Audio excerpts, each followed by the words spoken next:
Bonsoir les amis et bienvenue dans cette nouvelle vidéo de mon défi une vidéo par jour pendant 30 jours. Je suis Mohamed Amin du blog Les Aventuriers du DSCG et aujourd'hui, je vais vous poser une question un peu particulière. Quand tu es en plein milieu de tes révisions, en plein de ton programme, en plein milieu de ton programme de révision et que tu prends du retard, qu'est-ce que tu te dis? Alors, très souvent, ce qu'on se dit, on va doubler nos séances de révision pour rattraper le retard et avancer. Alors, si tu te dis ça, j'ai envie de te dire juste une chose. Très souvent, on fait des plannings très chargés.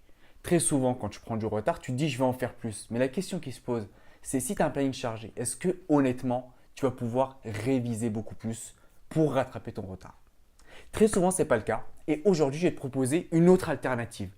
La prochaine fois que tu révises et que tu prends du retard, au lieu de te dire je vais travailler plus, je vais mettre plus de séances pour réviser, je vais travailler plus longtemps pendant une séance, dis-toi autre chose. Dis-toi, j'ai pris du retard, d'accord? Il y a des chapitres importants, plus volumineux, qui reviennent très souvent aux examens et d'autres qui ne leur reviennent pas.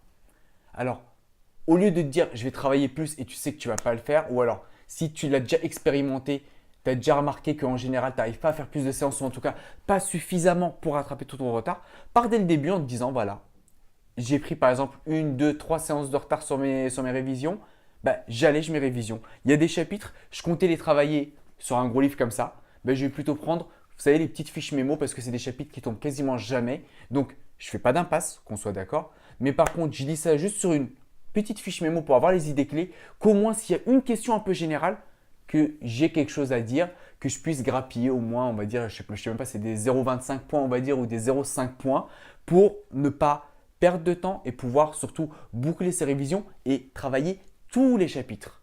Qu'il y en ait certains qui soient travaillés en profondeur et d'autres beaucoup moins.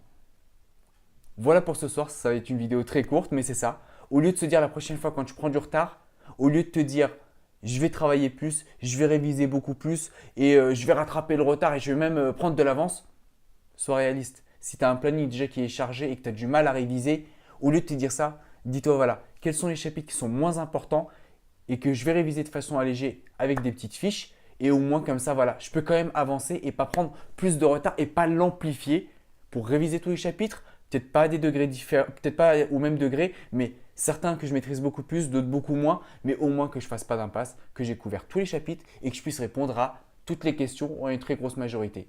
Voilà pour la vidéo de ce soir. Si vous ne voulez pas rater mes nouvelles vidéos, n'hésitez pas à vous abonner en cliquant sur abonner sur YouTube, sur la petite cloche pour être prévenu quand une nouvelle vidéo apparaît. Sur LinkedIn, n'hésitez pas aussi à cliquer soit sur ajouter à mon réseau et moi je vous ajouterai, il n'y a pas de souci, j'ai encore mordu personne. Sinon, juste sur suivre pour être prévenu quand je mettrai une nouvelle vidéo. Et je vous dis à demain pour la prochaine vidéo.